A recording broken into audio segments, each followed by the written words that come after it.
Continuar, aunque aquí en la sala ahora hay menos público, en casa y en el resto de aulas la gente está conectada.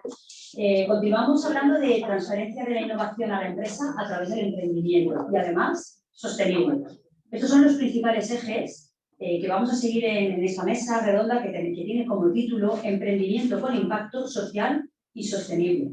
Y en aquí interviene María Teresa García, directora general de Emprendimiento y Cooperativismo. Muy buenos días.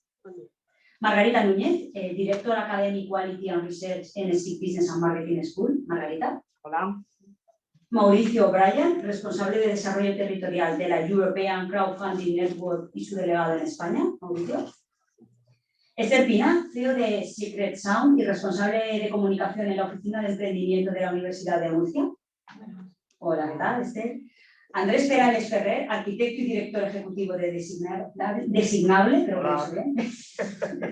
Y por último, Fernando Casado, CEO de Nightwell. Hola, Fernando. Encantado de estar aquí. Bueno, pues daros las gracias a todos por estar aquí. Quiero pedir públicamente, disculpar públicamente a Juan Antonio Pedreño, presidente de las cooperativas regionales UCOMUR y UCOCOERN y de la Confederación Empresarial Española de la Economía Social, que nos tenía que haber acompañado hoy, pero por un cambio de agenda nuestro en el programa del Congreso, finalmente no le ha sido posible. Y bueno, aunque no está aquí, me ha dejado algunos datos que posteriormente yo incorporaré a este debate, que creo que son muy interesantes porque la verdad es que se lo tenía todo súper preparado. Así que nada, lo que me gustaría ahora, y empezamos con Teresa, es que me contéis un poco cada uno brevemente cuál es vuestra opinión, vuestra postura o un poco las cosas que estáis desarrollando desde las empresas o instituciones a las que pertenecéis relacionadas con ese impacto social y sostenible a partir del emprendimiento. ¿Teresa?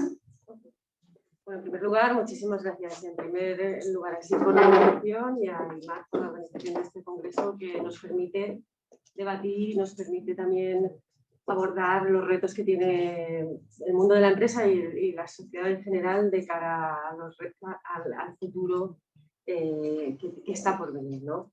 En este sentido, en la Generalitat Valenciana, en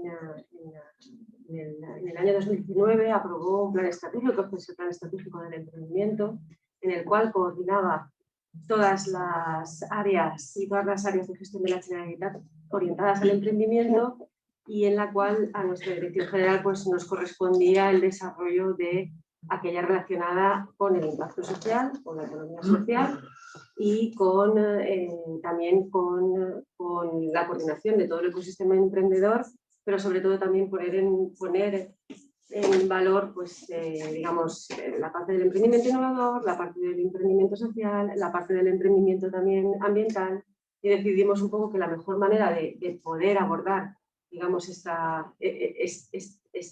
plan estratégico y aterrizarlo, pues fuera a través de programas, porque desde la práctica es un poco donde podemos llegar a conocer cómo abordar estos retos como son el de la sostenibilidad. En ese sentido, desarrollamos 3 programas dentro de una marca nueva que se llama YAM, que están orientados a fomentar el emprendimiento sostenible.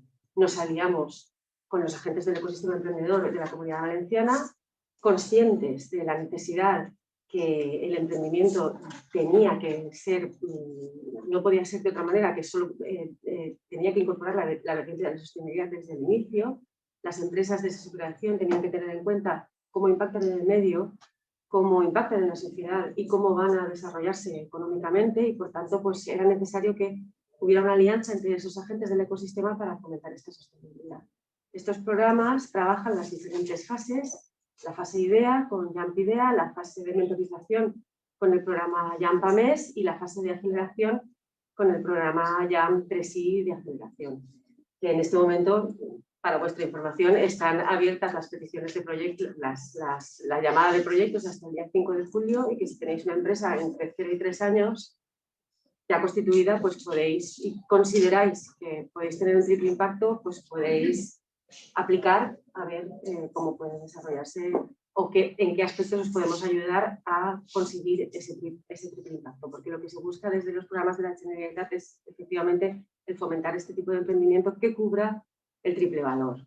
Estos programas se han puesto en marcha este año. El año pasado hicimos un piloto de mentorización que funcionó muy bien y este año pues estamos inmersos ya en todo lo que es el fomento de ese emprendimiento sostenible en las etapas tempranas del emprendimiento, porque entendemos que es un movimiento que está en este momento en plena transformación, que tiene que partir también de la comunidad educativa. Con las universidades estamos trabajando también que la variable de la sostenibilidad ya venga intrínseca en cualquier ejercicio de desarrollo de empresa, y nosotros un poco lo que hemos intentado es implicar a todos los agentes del ecosistema a que también transmitan ese triple valor y que podamos un poco generar empresas que estén no solo comprometidas con su propio crecimiento y con su propia viabilidad, pero también con el impacto que causan en la sociedad y en el medio ambiente.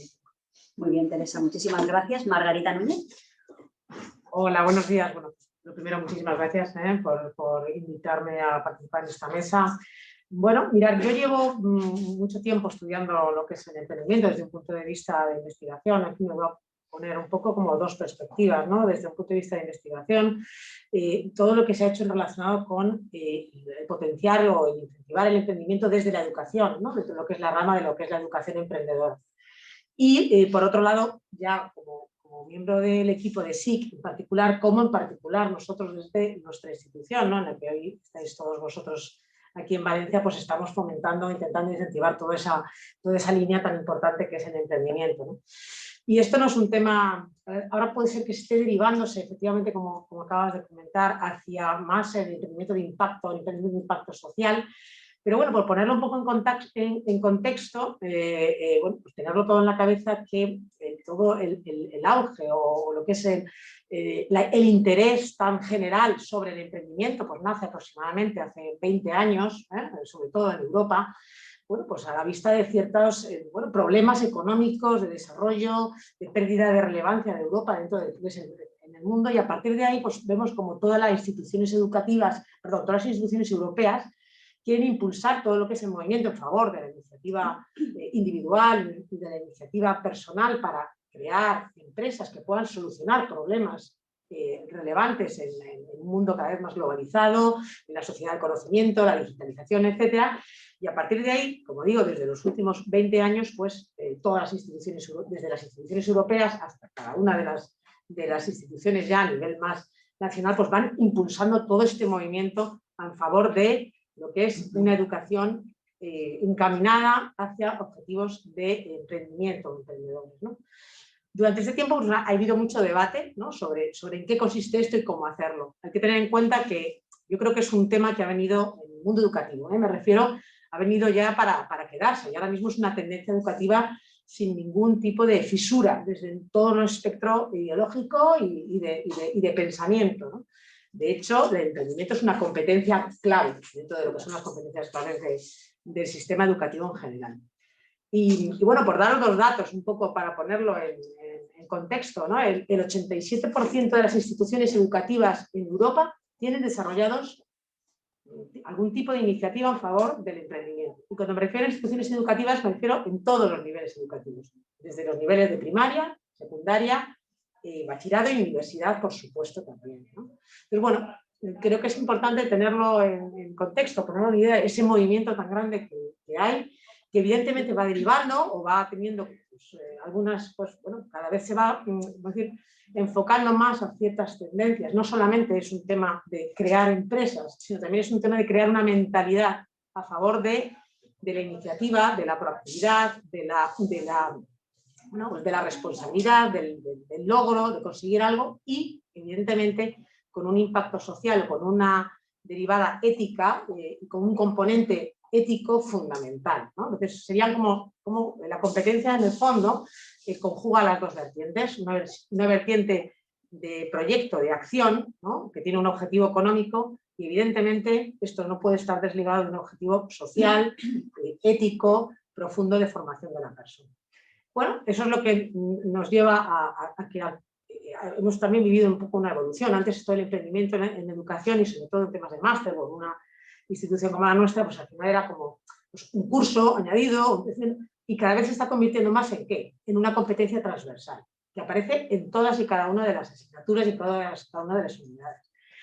Y ese componente social para terminar, contaros un poco la perspectiva, se está cada vez incluyendo más, sobre todo, promoviendo proyectos de emprendedores que tengan esa vertiente social.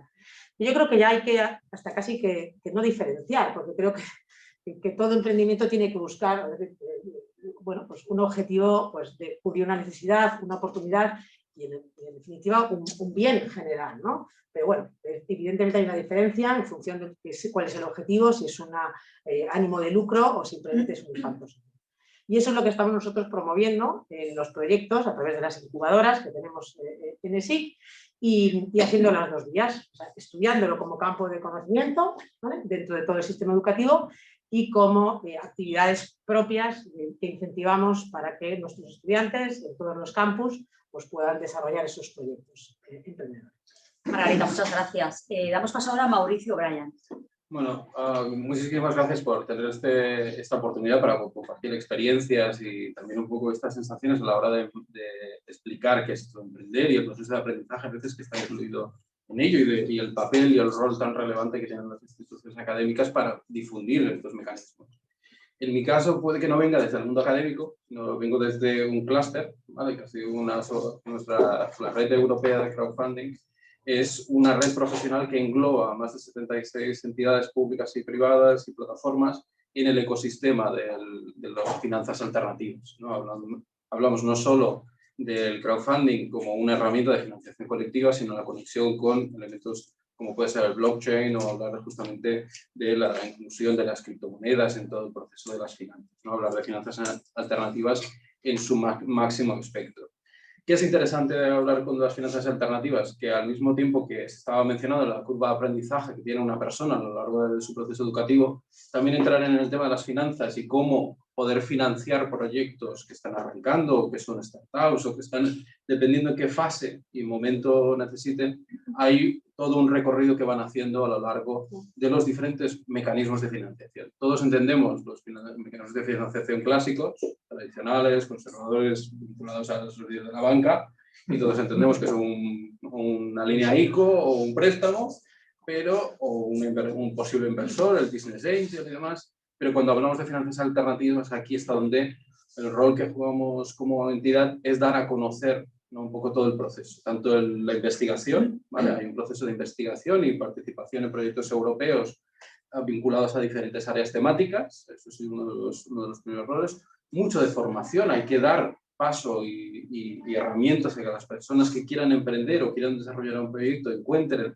mecanismos de financiación complementarios a los que ya existen, no pretende erradicar lo que ya existe, sino complementar los diferentes momentos y etapas. Y hay un proceso incluso más de mirar hacia la industria de las finanzas per se, ¿no? El fintech, ¿no? Hablar de tecnologías financieras que nos permitan empoderar a los diferentes actores a lo largo y ancho del contexto en el que estamos para poder financiar proyectos. Aquí el rol de las instituciones públicas y privadas junto con el mundo académico está completamente alineado y luego la agilidad y las necesidades que tienen los emprendedores tienen que tener una respuesta rápida. Y aquí está donde las tecnologías y procesos más abiertos y más democráticos a la hora de la financiación ayuda a ello. Cuando hablamos del crowdfunding es un gran palabrejo, ¿no? Un gran palabrejo en inglés, pero es que es la colecta de toda la vida. O sea, no es más, es pasar un proceso analógico a un proceso digital, pero con todo un espectro y un escenario mucho más amplio y mucho más abierto, donde las instituciones públicas y privadas tienen diferentes acercamientos, pero las instituciones públicas tienen un rol a jugar. Cuando hablamos del impacto y hablamos de medidas sociales que se pueden tomar, aquí me tenéis que permitir la libertad del anglicismo, el match funding entra en juego, ¿no? Donde las diferentes tipologías de financiación conocidas en el crowdfunding, desde donación, recompensa, préstamo o inversión, se añade una quinta, que es la implicación de esas entidades públicas en poder financiar de una manera colectiva estos desarrollos en crowdfunding, ¿no? Donde hay diferentes casos.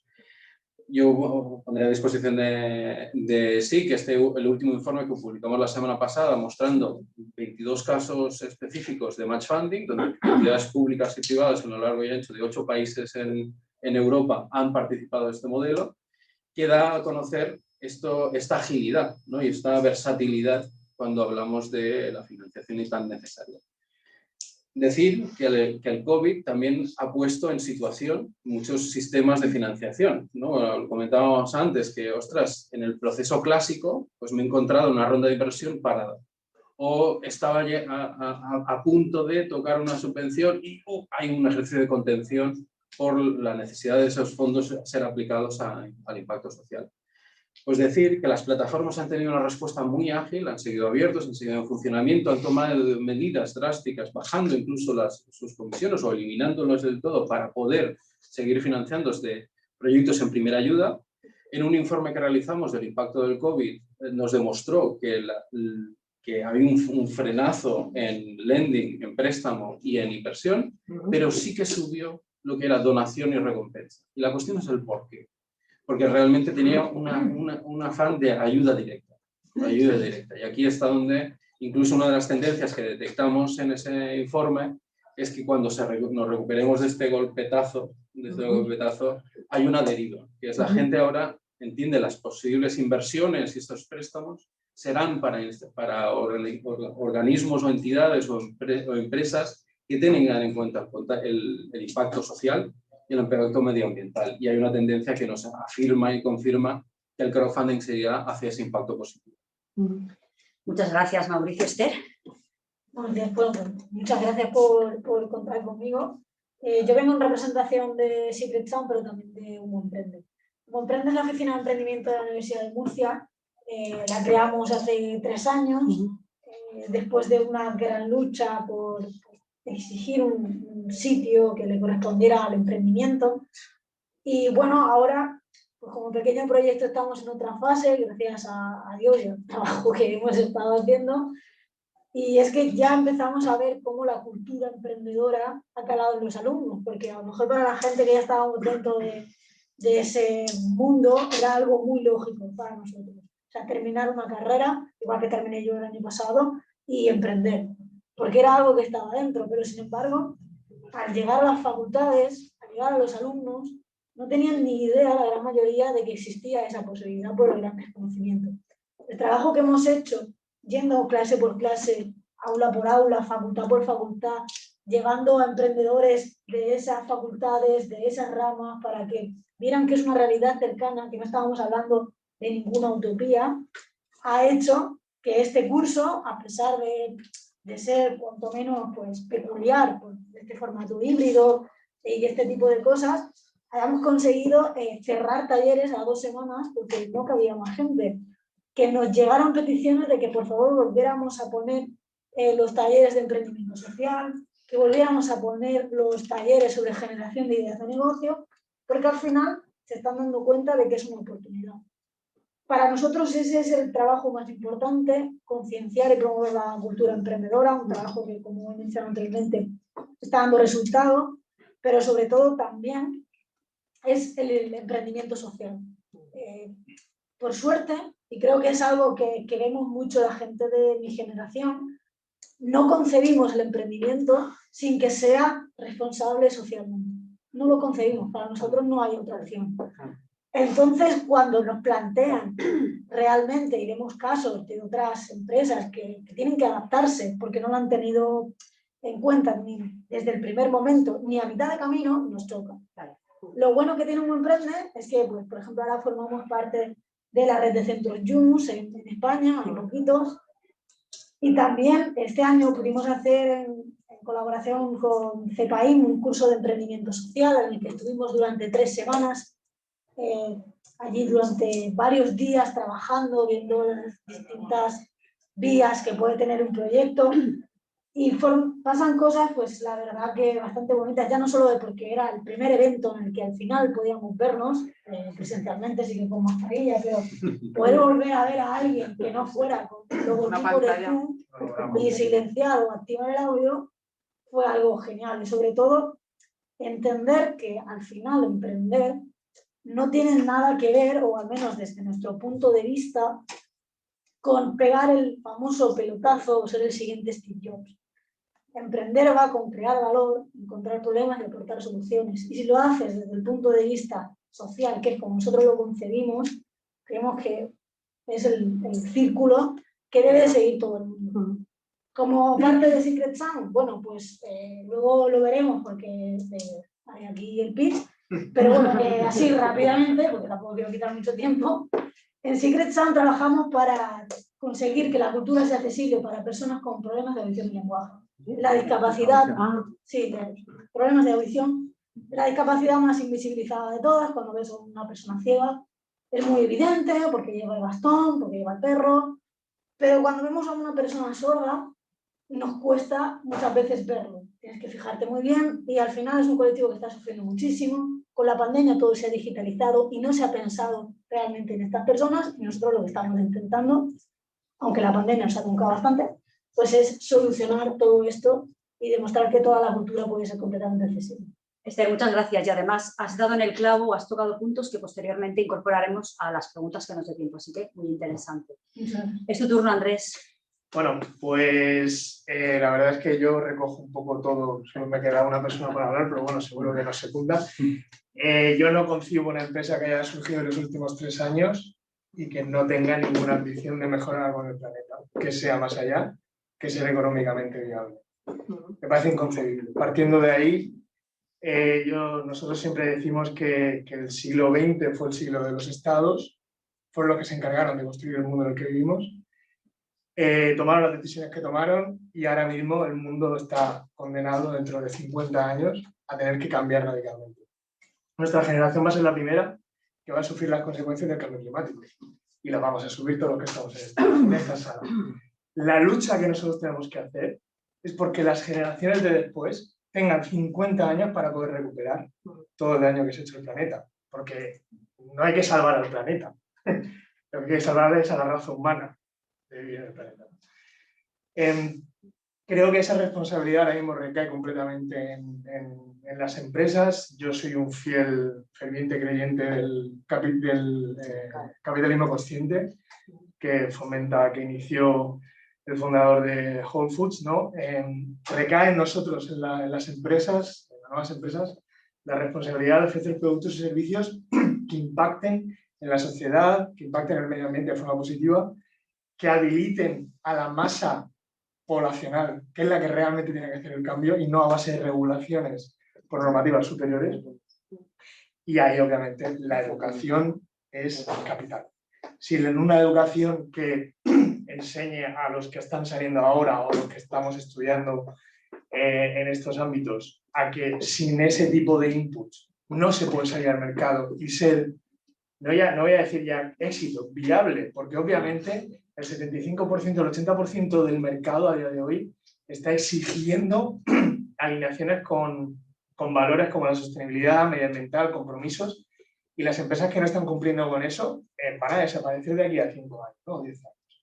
Entonces creo que es inevitable esto. O sea que yo creo que es muy importante este tipo de apoyos, de charlas, para dar a conocer esto, ¿no? Ver cómo la educación, organizaciones jóvenes universitarias y financiación alternativa, que esto da para otra charla también, de lo que hay que pasar cuando montas una startup de impacto, que tiene un impacto visible en el medio ambiente, por ejemplo, el impacto social, pero la rentabilidad económica no se alcanza tan rápido y tan cortoplacista como los inversores esperan siempre. En España, también he de decirlo, hay otros mercados mucho más entendidos con esto, ¿no? O sea que yo creo que es importante y tengo la esperanza de que estamos en el buen camino, pero el reto que queda por delante es mayúsculo.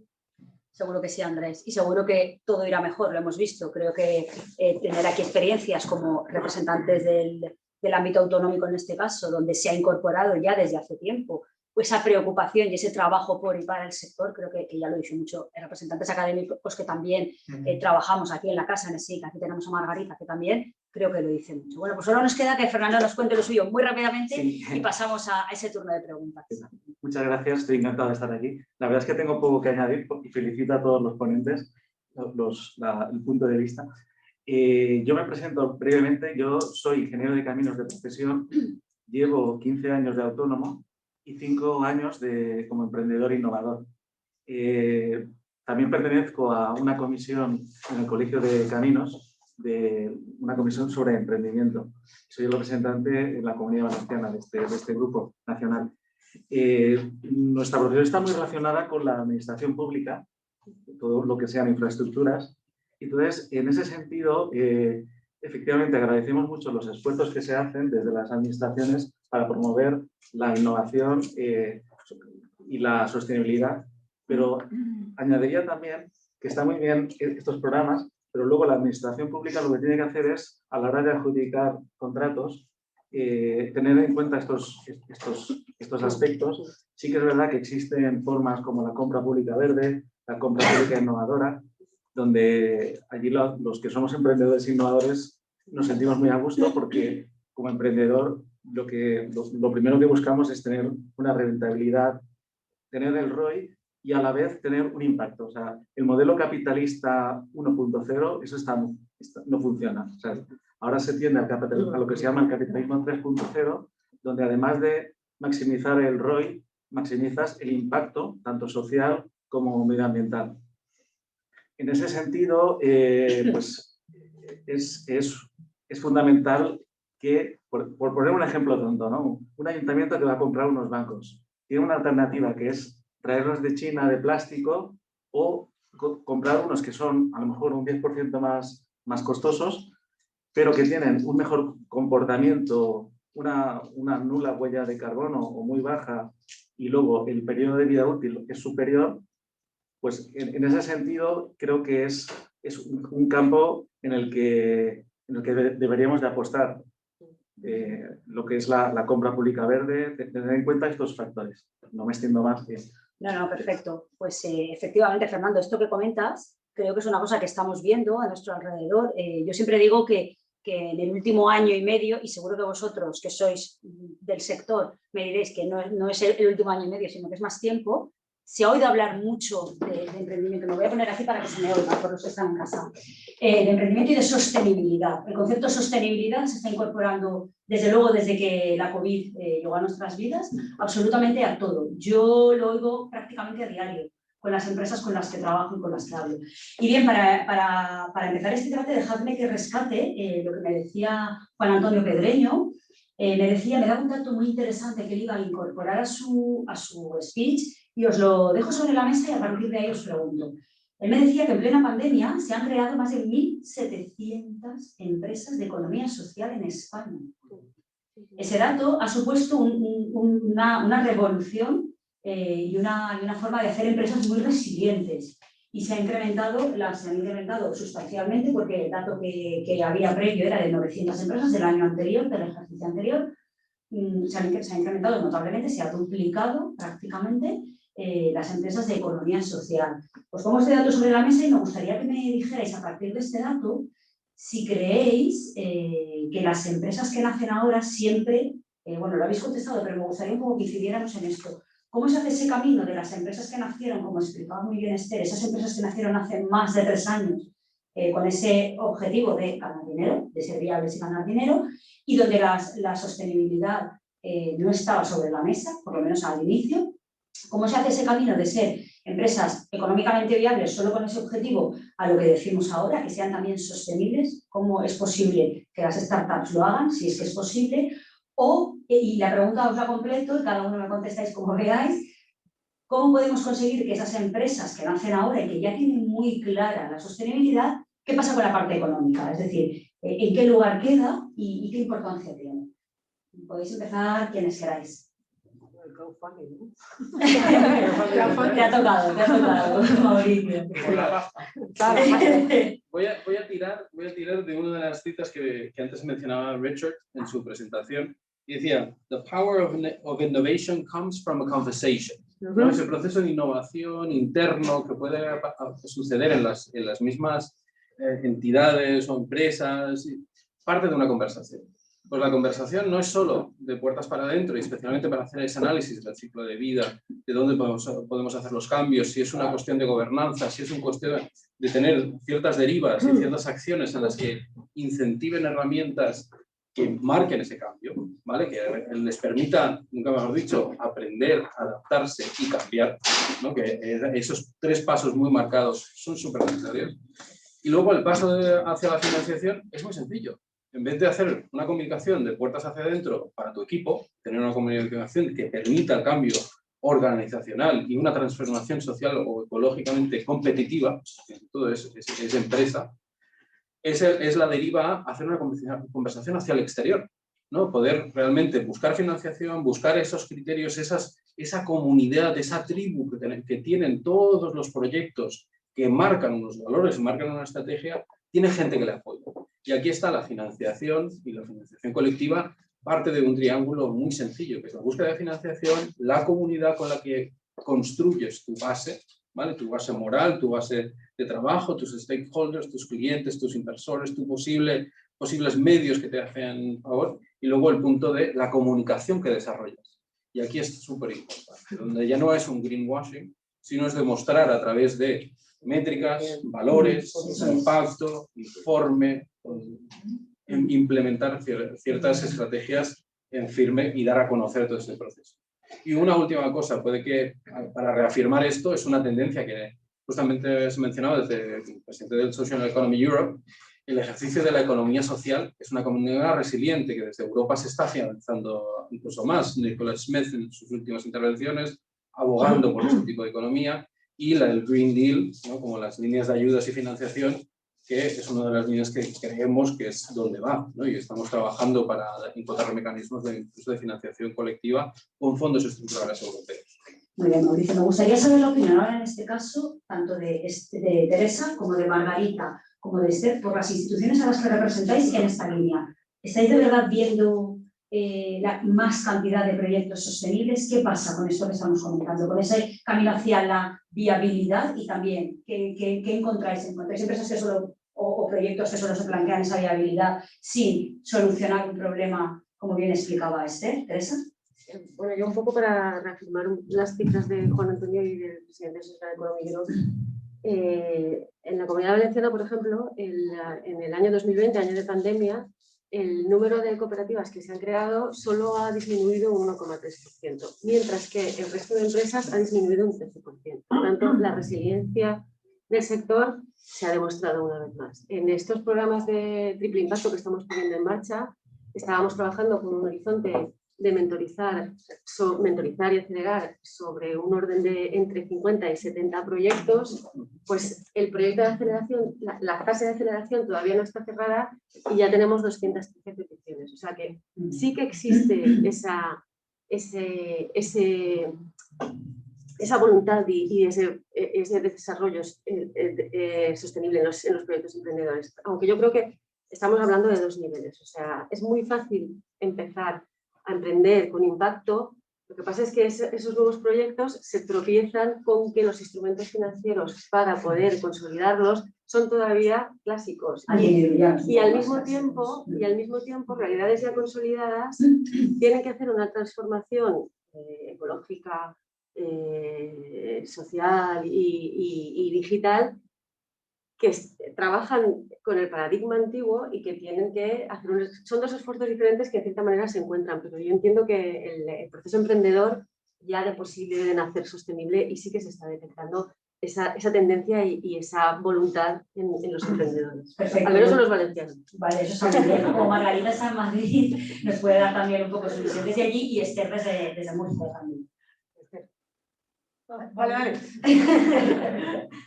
Bueno, pues como he mencionado antes, nosotros cuando hablamos con los emprendedores, trabajamos con ellos, automáticamente, incluso cuando son de otras industrias que aparentemente el proyecto no tendría por qué tener esa vocación, ya automáticamente piensan, no, pero hay que pensar en el residuo porque tampoco queremos esto. Y además vamos a calcular la huella de carbono porque tenemos que ser responsables.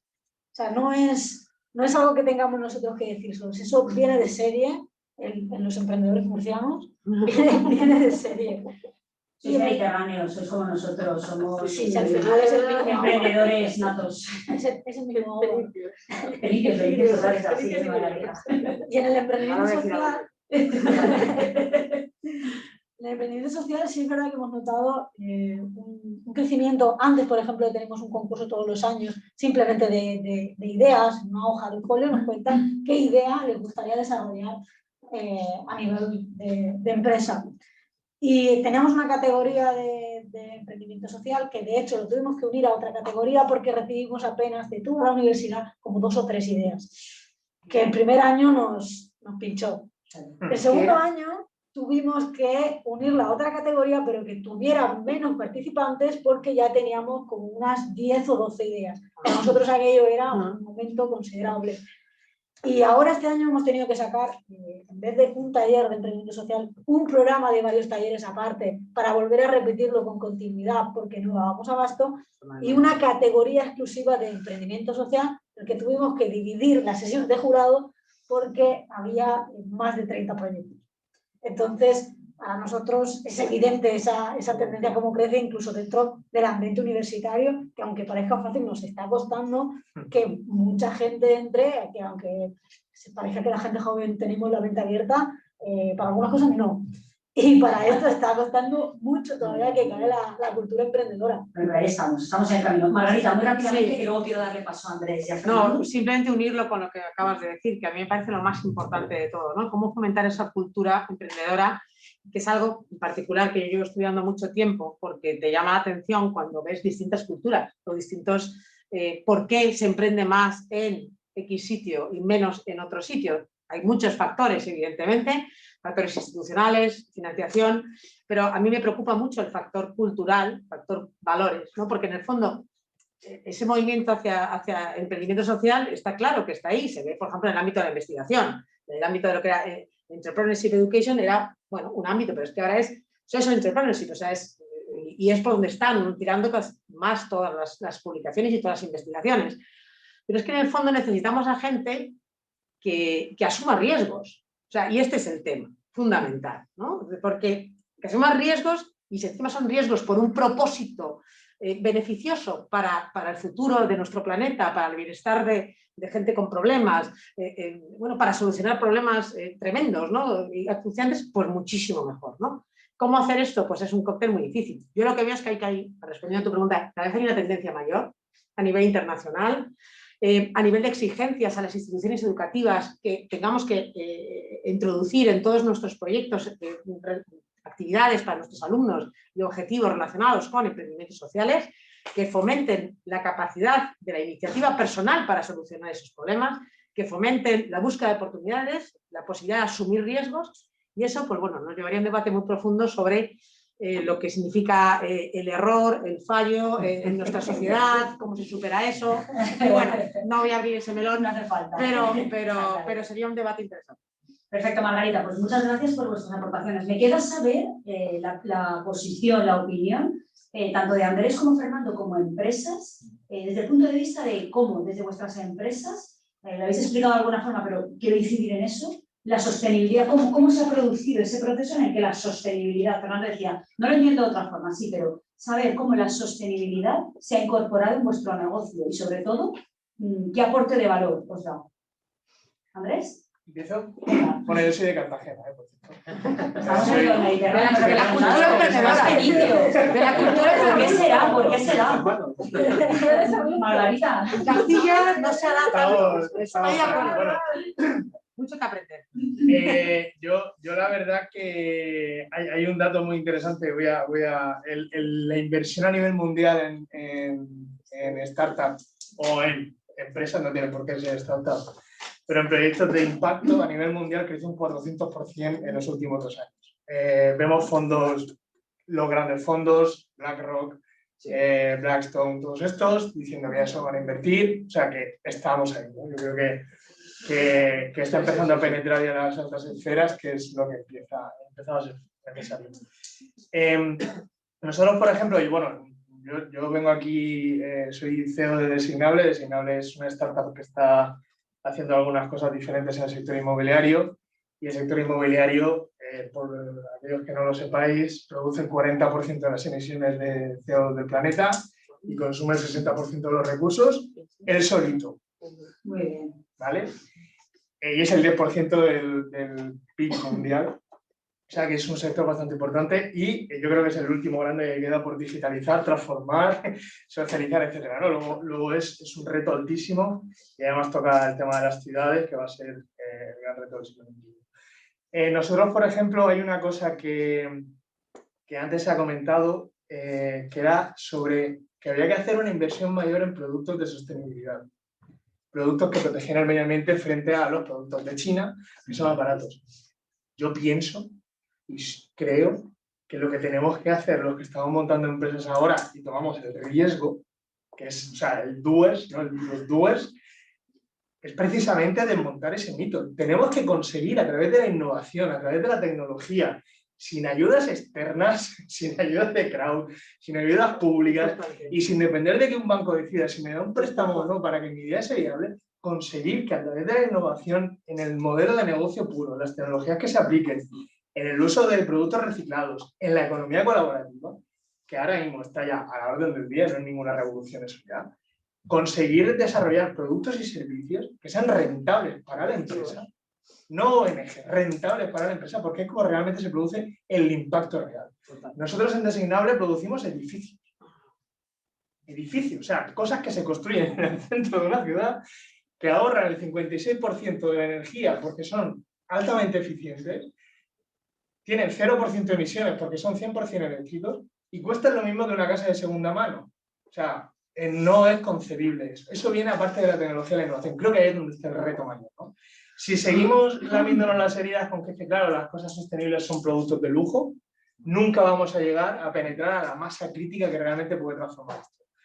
En cifras que tú dabas, nosotros nacimos en 2019 con un edificio de 5 casas que nos costó Dios y ayuda que alguien entendiese lo que estábamos haciendo, porque lo hacemos en crowdbuilding también, que es un anglicismo molón, pero no deja de ser una comunidad de vecinos avanzada, una cooperativa avanzada.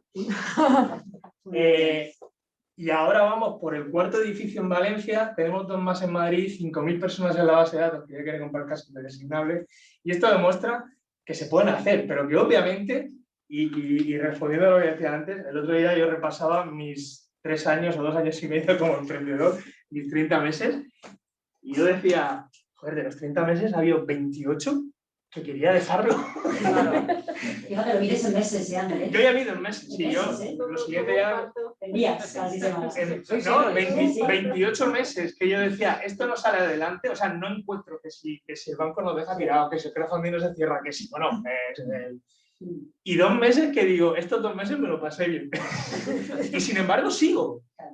Creo que eso es el emprendedor, ¿no? Creo que esa resiliencia de la que se habla, y creo que cuando tienes una motivación ulterior, no solo ganar pasta, porque yo lo que digo es, yo gano más pasta si me voy a cualquier otra empresa, me cojo mi puesto. Además tú eres arquitecto, o sea, no digo más. No, por eso digo, o sea, yo tengo muchos recursos para salir, ¿no? Y sin embargo estoy aquí peleando no para conseguir ganar dinero, que también, sino para conseguir hacer el mayor impacto posible, ¿no? Creo que ese es... Yo creo que ese es el mejor resumen que puedes hacer. Muchas gracias, Andrés. Fernando, por último. Perfecto. Bueno, yo hay un ejercicio que invitaría a hacer a cualquier empresario o emprendedor, es analizar los 17 objetivos de desarrollo sostenible y ver cómo su organización contribuye a conseguir estos objetivos.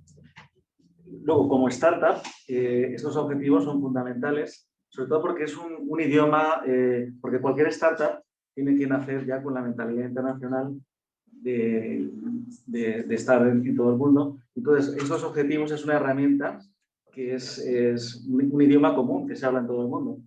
Entonces, en ese sentido, el impacto no solo no está reñido con el ROI, con el retorno de la inversión, sino que además es complementario.